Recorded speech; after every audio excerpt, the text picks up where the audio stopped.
పువ్వొత్తి ఎలా చేయాలో చెప్తాను. అందరము చేసే విధానం కరెక్ట్ కాదు. నేను ఇప్పుడు ఎలా చేయాలో చూపిస్తాను. ఇది దూది ఉంది కదా, ఇటు చివర పైకి తీసి ఈ రెండు కలిపి ఇలా, అంటే ఇటొకటి అటొకటి రెండు వత్తులు కలిపి వేసినట్టు అవుతుంది అన్నమాట. ఓకేనండి.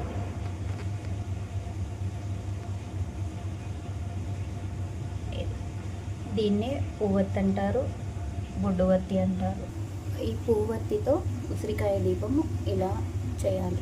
మనం ఉసిరికాయ ఏం చేస్తాము అంటే, అందరము ఉసిరికాయని ఇక్కడ, ఇది ఉసిరికాయ ఉంది కదా, ఈ పైన సగం తీసి పైన వత్తి పెడతాము. లేదు అంటే కొందరు లోపల గింజ తీసేసి పెడతారు. కానీ అలా ఉసిరికాయ దీపం వెలిగించొద్దు అని నాకు తెలిసింది. అదే నేను మీతో షేర్ చేసుకుంటాను.